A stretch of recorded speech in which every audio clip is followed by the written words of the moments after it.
మీరున్నప్పుడు చేయలేదా మల్లన్న సాగర్ కట్టలేదా, ఆందోళనలు కాలేదా, కొండపోచమ్మ సాగర్ కట్టలేదు? అవును అయినాయి. కానీ కేసీఆర్ ఏం చేసిండు? పిలుచుకొని మాట్లాడిండు. ఆ రోజు మంత్రులు డైరెక్ట్గా పోయి రోజులు చర్చలు చేసి ఒప్పించి మెప్పించి వాళ్ళకి ఎంత ఇయ్యాలనో ఇప్పించి అవసరమైతే ప్లాట్ ఇచ్చి ఇల్లు ఇచ్చి పరిహారం ఇచ్చి వాళ్ళకి రేపటి రోజున మీ భూముల విలువ పెడుతుందని చెప్పి సంజాయించి కాలు పట్టుకొని కడుపులో తల పెట్టుకొని ఒప్పించుకున్నాం, ఆఖరికి చేసుకున్నాం. మరి వీళ్ళేం చేయాలి? ముఖం చాటేస్తే అయిపోతుందా? అందుకే మీరు దయచేసి చేయాల్సిన డిమాండ్లు మూడే.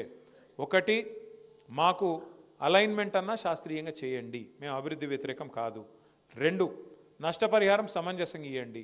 ఇది సరిపోదు, ఏ రకంగా కూడా బహిరంగ మార్కెట్లో ఒక రేటు ఉంది, ఎస్ఆర్ఓ రేట్ ఒకటి ఉంది. మరి దాన్ని పెంచి మానవతా కోణంలో ఒక దగ్గర మామ్నూర్ ఎయిర్పోర్ట్ కాడ 1,20,00,000 ఇస్తున్నారని చెప్పి కూడా తమ్ముడు ఇచ్చిండు వెంకటేష్. ఎకరానికి ఎయిర్పోర్ట్ 1,20,00,000 ఇస్తారు. మరి మీ దగ్గర ఎందుకు ఇవ్వద్దు అనేది మీ ప్రశ్న. అది వాస్తవమో కాదో నాకు తెలియదు, చూడండి. వాస్తవం అయితే సంతోషమే రాములన్న. అయితే అవన్నీ కూడా లాయర్లకు ఇవ్వండి. ఇంకా అదే చెప్తున్నాను. ఎందుకు చెప్తున్నా అంటే వాళ్ళు ఇంటూరు కాబట్టి. ఎవరికన్నా మీకు న్యాయ సలహాలు కావాలంటే, మీకు ఎవరికైనా సరే న్యాయ సలహాలు కావాలంటే, ఇగో మన తెలంగాణ భవన్ గారు దీని పేరు ఇప్పటి నుంచిగా జనతా గ్యారేజ్. మీరు ఎప్పుడంటే అప్పుడు రావచ్చు, మీకు ఏ సమస్యలు ఉన్నా వాళ్ళకి చెప్పచ్చు. మీకు న్యాయపరంగా కూడా ఎలాంటి చిక్కులు లేకుండా ఇబ్బంది లేకుండా వాళ్ళు మీకు సలహాలు కూడా ఇస్తారు. ఇక మీ వాళ్ళే ఉన్నారు, ఇదంతా నాయకులు.